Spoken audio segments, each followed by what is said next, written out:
Okay, Justine is here in a good mood. Woo! Justine! Yeah. Oh, yeah. We missed her. I know you missed her.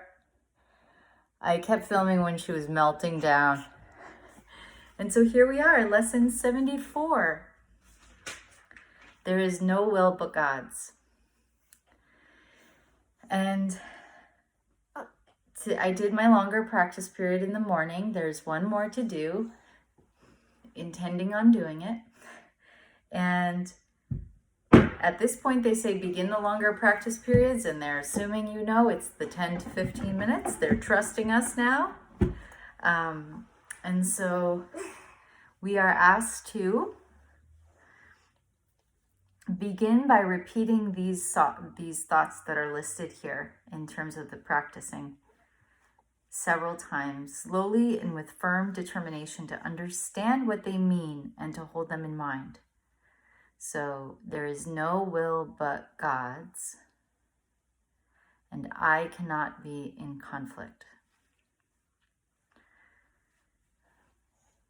So that did take a while for me to grasp, even though I understand it on a level, but it's interesting. I don't know that I can explain. I was waiting for it to land within me in a way that felt like, the puzzle piece fitting, or just something finding its niche. And I actually went back to the previous lesson because I think the kind of question in my mind was like, okay, well, what does that mean? There's no will but God's.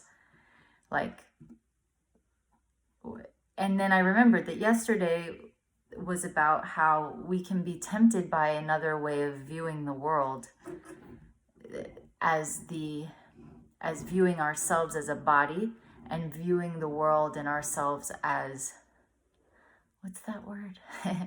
It's the opposite of eternal. So if,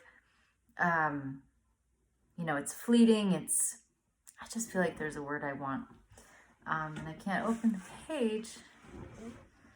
Okay, because I'm having a little bit of a wrestling happening down here. You can't tell we're wrestling a little bit.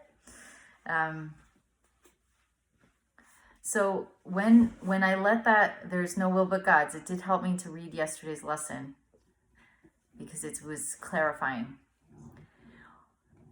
What I found within myself in terms of sort of what the truth that it met within me, and it came later again just recently, that there's no way of being in this world aside from the way in which God intended us to be that would bring us any sense of fulfillment, happiness, peace, so that any other way of being is not really, doesn't count. It's as if, imagine you were on some kind of timer. I remember when I taught yoga, it would be like, okay, you're on the clock now. Let's just say we're to hold a pose for a certain amount of time or breaths. It was like, okay, you're started. I'm aware you're there. But it's as if you have a stopwatch, and every time you're aligning with God's will, you're being loving, you're being at peace, you're accepting, you're holding an open heart, an open mind. You're connecting. Every time we're being our true divine self, it's as if you can start the timer. And that counts as if, so that would count, meaning you're fulfilling God's will when you're pressing the start button. And that's the only meaningful way of being. And we can learn from being the other things because they don't feel good. And they don't bring us fulfillment. They don't bring us what we're actually looking for. So then this morning I got to practice when, what details to share? I feel my husband was a little grumpy this morning. And in the end, he was kind of like, yo, this is my morning time here.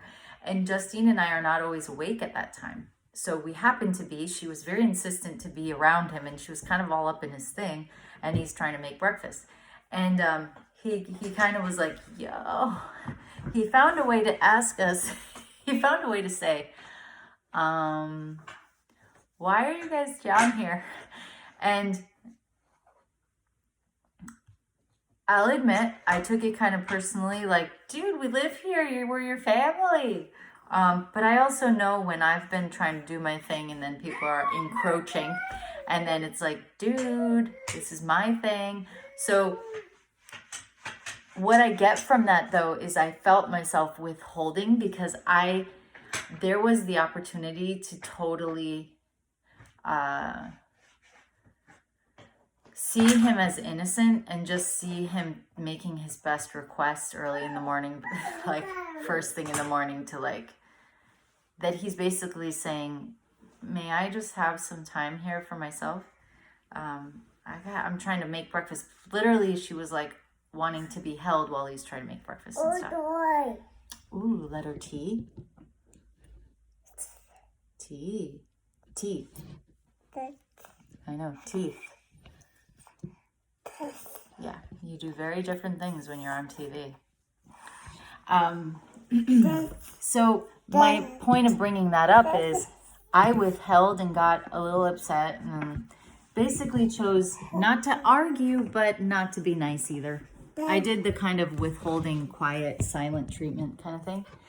And I would say if I was going with this theory I've got is I would be off the timer at that point because God wouldn't do that.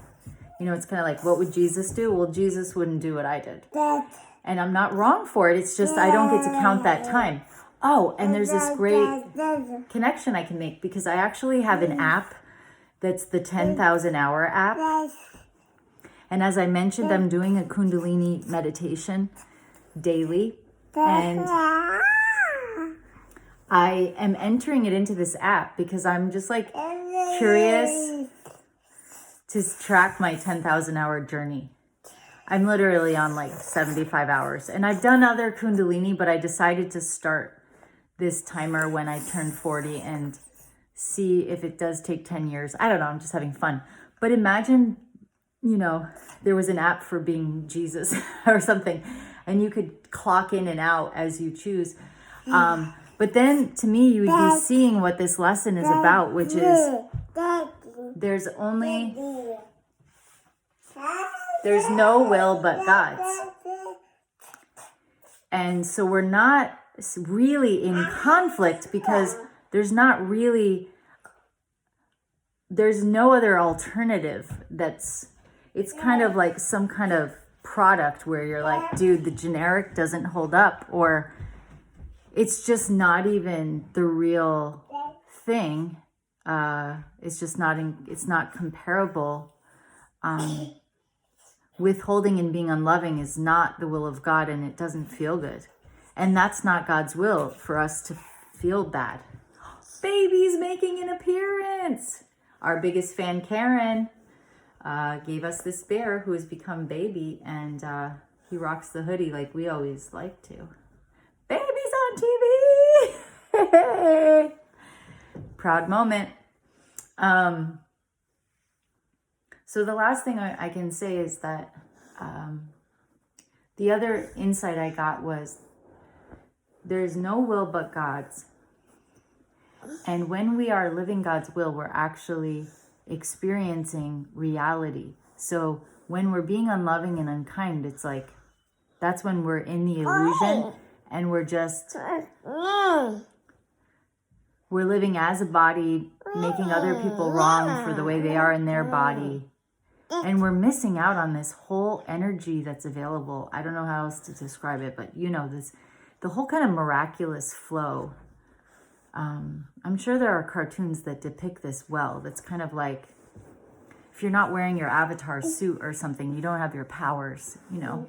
And it's like when we're not embodying our divinity, we lose all of our superhero powers, our miraculous opportunities. And we kind of are just like kind of struggling on the physical plane with no powers. So anyway, that's where I went with this lesson. And I'm so happy Justine's back. And although she's distracting and disruptive, are you looking at yourself in the mirror? Huh? Do you see yourself? Guess who's home? I think Daddy's here. Daddy's here. Do you want to go see Dad? Yeah, you're getting to see a better side of Justine, but she had 2 naps today. Daddy's here. Daddy. You want to see Daddy? You want to do a backflip? Okay. We haven't practiced this. That's what you get when you're in the flow. Miracles. Spontaneous backflips. Okay, we love you.